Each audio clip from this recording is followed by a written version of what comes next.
Greetings, sirs and madams. I'm Seraphic0, and we're playing the Monster Hunter World Beta. So I'm sorry for the video quality on this, but I didn't have my my capture device plugged in while I was playing this. I was busy downloading some video editing software on my computer, so this was captured by the PS4's share button, so that's why it looks like this. Yeah, so we're redoing a hunt with the Nergigante. I was actually so frustrated with how my previous hunts went that I just couldn't sleep. I was like up till 5 a.m. and I had work in an hour. So yeah, I had kind of a fucked up day because of that. But yeah, so I was, yeah, get fucked, Kelby. Right, so I went and grabbed some flash pods. You can use those to kind of interrupt him when he's trying to escape. And of course, I didn't pick up the pitfall trap because Elder Dragons are immune to traps, both shock traps and pitfall traps, so don't try to use them. Yeah, so I used the Lance Charge to close distance as fast as I could, and I put on the Rocksteady Mantle to begin my engagement. So we're going to go for a completely different strategy here.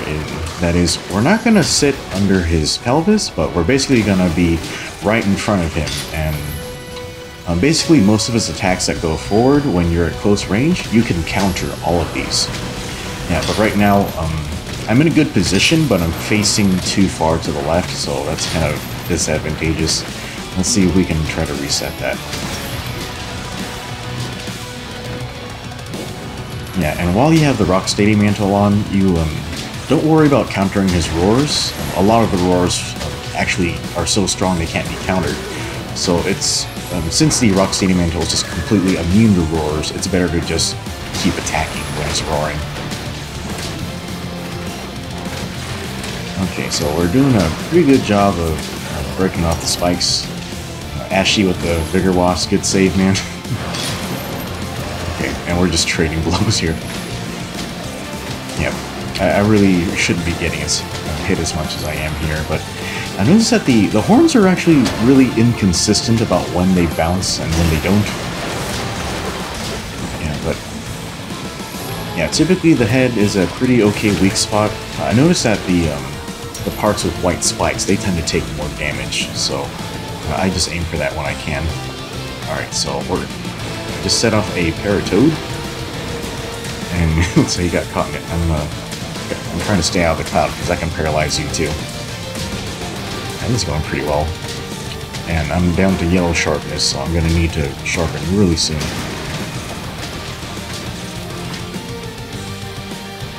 Man. God, there are already speedruns for this, and they're just freaking crazy. Like, I think for Melee, one of the very first good speedruns with dual blades. Oh crap, I fucked up my camera positioning, so I didn't see that attack coming. Okay, so we're in a pretty dangerous situation right here, but I found a good way to get out is to actually use the guard advance to go underneath him and go out behind him, because he doesn't have too many attacks that can hit you there. He could still do a tail swipe, but typically you can sheath and get away fast enough before he does that. And I was actually wrong about the Ghillie Mantle in the previous video. It does work as long as you're not standing underneath him, but he will basically wander into you because he can smell you, because you basically shit yourself when you fight this monster. But yeah, be very careful when you re-engage. Oh my god, I got so lucky with that. Yeah, normally I don't use Power Guard on this, but he happened to use the attack that went way past me, so that's the only reason that worked. So if he does the one that lands directly on top of you and hits you 3 times, you basically die instantly if you use Power Guard. So I'm still trying to figure out all the different tells between those attacks. Yeah, so when you use the Ghillie Mantle, you can use that opportunity to sharpen. Just be careful when you re-engage, because he will roar immediately, and just make sure you block or use Power Guard to stop that attack. Yeah, so this is a really interesting attack. It's actually pretty easy for lances to deal with, because it does have a gigantic hitbox and it has wind pressure, but lances can just counter it. So I actually quite enjoy it when he uses that, because I can just deal with it pretty easy. God, he is roaring a lot. Oh. God, that tail swipe almost got me. You gotta watch out for those because they hit really fast. God damn it. It's running off. Okay. Alright, I'm just gonna fast forward through this real quick. I'm gonna grab this wiggly, like, glitchy to help with my stamina management.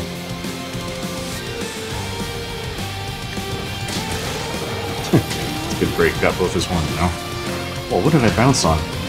What? Oh crap, stay down, stay down, stay down, stay down. Jesus Christ, I'm in a lot of trouble. Oh crap, oh crap. Okay, that was lucky. Wait, you got a Vigor Wasp? Are you not gonna use the Vigor Wasp? Come on. Okay. God, thank God for these max potions. Oh shit. Man, that attack comes out so fast. He's tired now, huh?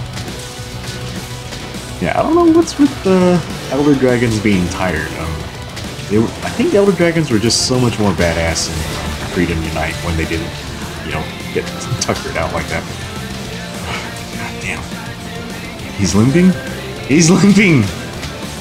Come on, let's finish this bitch. Let's go, bitch! God, the Lance Charge is just so effective, like, on this monster. Yeah, you have to be careful when you're chasing him when he's limping, though, because if you flinch him, he's gonna stop escaping and re-engage with you, so make sure you're in good shape to re-engage. Like, if you're... I hate that attack, the tail just isn't really obvious. It looks like he's just walking forward. Yeah, but... oh, crap. Yeah, so be careful when you're re-engaging, so... only risk flinching him when he's escaping if your sharpness is good and if your health is in, like, yeah, tip-top shape, so... Okay, so we finally got our opening. Fell down again. Yeah, this monster seems to be prone to tripping a lot. Okay, is he leaving again? I'm so sick of this monster, I just want to... It's down again. Alright, let's... Ah! He's down! Ah, fuck. Yeah, so I finally got him without getting murdered. So, God, that went fantastic. Of course it goes fantastic when I don't have my capture footage in there. And you know what I noticed? You carve from him carapaces and horn pluses. That means this is a high rank monster. They put a fucking high rank monster in the beta, and you have crappy low rank gear. Like, man, what is that shit? But 810. That I am super happy with that. I was just trying to get below 10 minutes, and that's just fantastic for me. I'm happy with it. Alright guys, that's it for Nergigante. Maybe I'll try some other weapons, but hopefully you enjoyed that, and we'll see you next time.